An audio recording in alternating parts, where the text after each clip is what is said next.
Dalam hal ini memang merupakan kegiatan rutinitas untuk biaya dan cukai, barang kena cukai, yang tentunya membuat efek jera untuk bagi pelaku rokok ilegal yang tentunya harapan kami nanti masih di dalam zero rokok ilegal.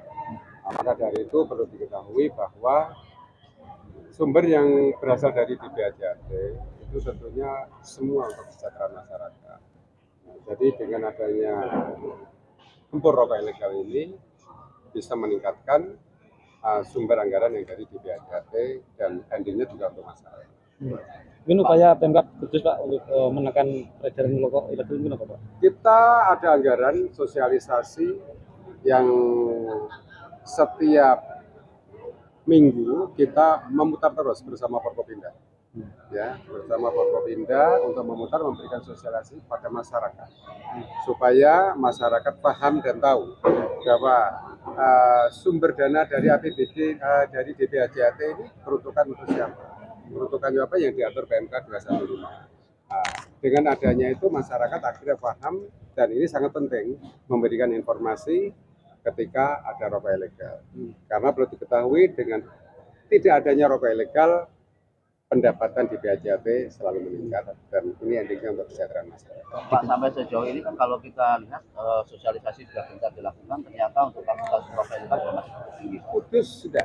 Ya kalau Kudus. Ya, Kudus sudah. Ini kan kebetulan kemarin ada ketangkap dari daerah Jawa Timur, daerah apa yang ketangkap di Kudus ada 4. Jadi di Kudusnya ada penyidikan ada 4 yang ditangkap.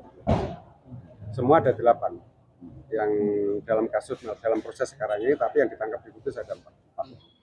Pak, mungkin pembinaan kepada para pelaku usaha sendiri Pak mungkin Pak? Sebetulnya pembinaan itu kan sudah ada terus menerus karena kita dikasih anggaran dari DBHJAT yang untuk sosialisasi dan pembinaan industri itu kan 10% kan pembinaan industri, barang kena cukai dan untuk sosialisasi juga. Dan tentunya akan kita lakukan terus dan ini harus terserap. Termasuk pembangunan SJAT juga itu? Ya, itu pengembangan SJAT itu bagian dari 20% yang aturan dari PMK 215 yang untuk leadingnya dari Disnaker. Pak, apakah dengan dengan anggaran DBHJAT yang cukup besar di Kudus, ini ada korelasi dengan menurunnya angka atau kasus rokok ilegal di Kudus? Oh, enggak ada sih. Enggak. Ya memang ada dampaknya. Dampak itu ada, tapi Kudus ini sementara kan ya bisa dikatakan sangat minim sekali. Sangat hampir tidak ada, ya kan? Hampir ya kasus rokok. Makanya untuk peningkatan DBHJAT kan terus melejit terus untuk di Kudus. Iya. Ya.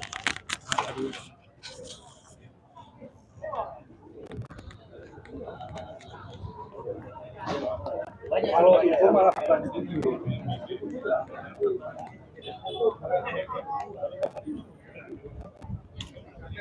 Ekspedisi sejak COVID itu kan marak ya, kita jual beli online. Nah, itu juga penjualan rokok ilegal melalui media online juga ikut banyak. Jadi kemudahan dalam bertransaksi ini juga memberikan kemudahan juga dalam bertransaksi.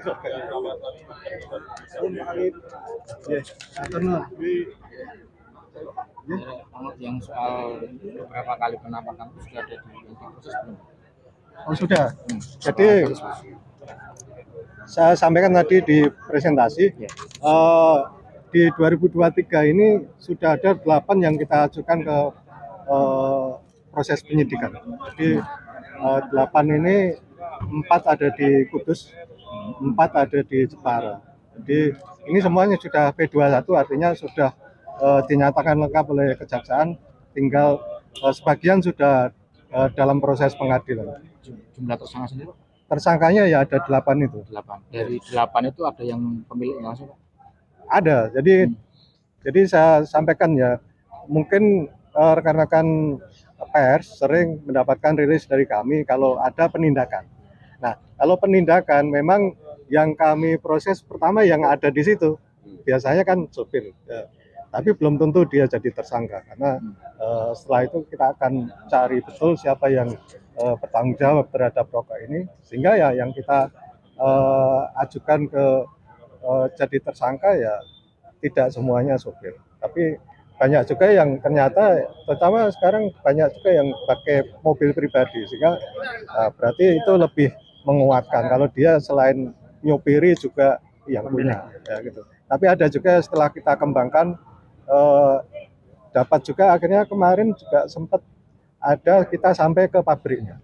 Jadi walaupun kemudian penyelesaiannya, karena sekarang sudah ada aturan mengenai penyelesaian untuk tidak dilakukan penyidikan, walaupun sebenarnya dia memenuhi unsur, tapi kalau dia mengajukan untuk tidak dilakukan proses penyidikan bisa, tapi harus membayar 3 kali nilai cukai.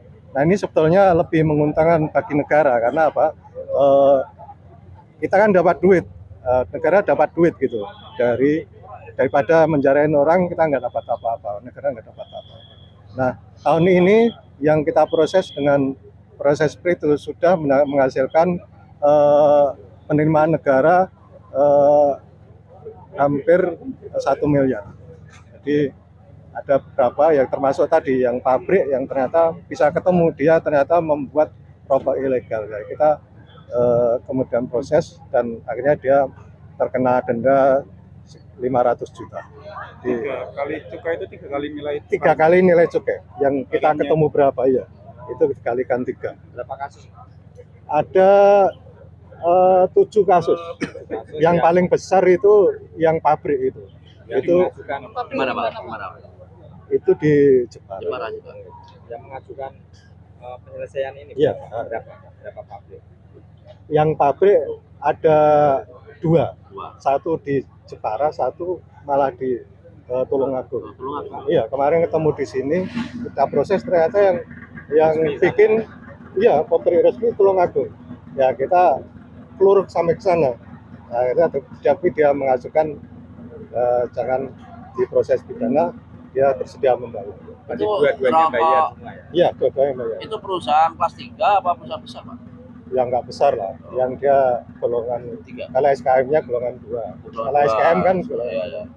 kalau SKT-nya golongan 3. Pak, kalau yang 6 juta lebih ini dari wilayah di bawah Semua itu, ya, di seluruh ekskaridian tadi. Pak, kalau terkait dengan masih meningkatnya rokok ilegal, kalau dari hasil evaluasi itu sebetulnya apa Pak?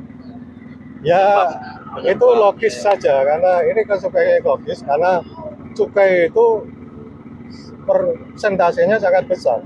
Jadi 60% dari harga rokok legal itu adalah untuk bayar cukai. Bayangin kalau dia nggak bayar cukai, hanya dengan 40% itu, dia kan pasti bisa jual murah. Nah itu insentif, insentifnya itu 60% itu. Maka orang semangat untuk jual rokok ilegal, karena apa? Walaupun ditangkapi terus, kalau yang nggak ketangkep dia masih untung gitu, untungnya banyak. Maka walaupun sering kita lakukan penindakan, tapi tetap masih ada terus, karena istilahnya kalau ekonomi itu insentifnya tinggi. Pak, bila mana dalam pengalokasian mereka minta cukai pajak itu disesuaikan dengan apa Pak? Misalkan yang untuk golongan 3 Itu dari jumlah produksinya Pak. jumlah produksi. Ya. Jadi golongan 3 itu sampai dengan 500 juta batang Per tahun. per tahun. Kemudian meningkat 3 miliar batang. Di atas 3 miliar baru golongan 1. Tapi artinya kalau untuk rokok-rokok yang kelas 3 kretek misalkan, atau mungkin kelas 2 yang filter SKM, itu kalau menyentuh di angka segitu kan mungkin masih berat dalam 1 tahun Pak. Iya berat. Artinya kalau itu dipajak misalkan untuk cukainya kena 25.000 per bungkus, itu kan artinya Kan beda-beda tarifnya Pak. iya betul, memang beda-beda tarifnya. Artinya dengan rokok-rokok yang diproduksi mereka dengan 500 juta batang per tahun itu kan artinya mereka masih sulit, tapi dikenai pajak yang 25.000 itu seperti apa Pak? Per bungkus. Jadi gini Pak, dia semakin golongannya kecil itu semakin kita kenakannya per batang. Jadi hitungannya per batang itu semakin dia golongannya tinggi itu semakin mahal. Jadi contohnya yang golongan 3 kretek itu hanya 118 rupiah per batang. Ya kalau yang isi 10 berarti kan 1.180. Nah nanti kalau dia jadi golongan 2 naik lagi, tidak segitu lagi. Jadi otomatis semakin dia golongan tinggi semakin mahal. Jadi tidak sama, tidak sama tarifnya. Apakah itu yang tidak menjadi satu hal yang membuat mereka menjadikan ini banyaknya masih maraknya rokok ilegal itu? Nah itu yang saya sampaikan. Jadi kenapa kok masih banyak lagi ya? Karena memang bayar cukai itu mahal. Itu. Ya. Bayar cukai itu mahal. Mau rapat penerimaan Bapak. Oh, yang saya uji. Satu lagi ya. Tantangan untuk ke depan ini seperti apa? Saat ini kan mulai marak untuk e-commerce Ya. Dari itu seperti apa tantangan ke depan untuk memberantas?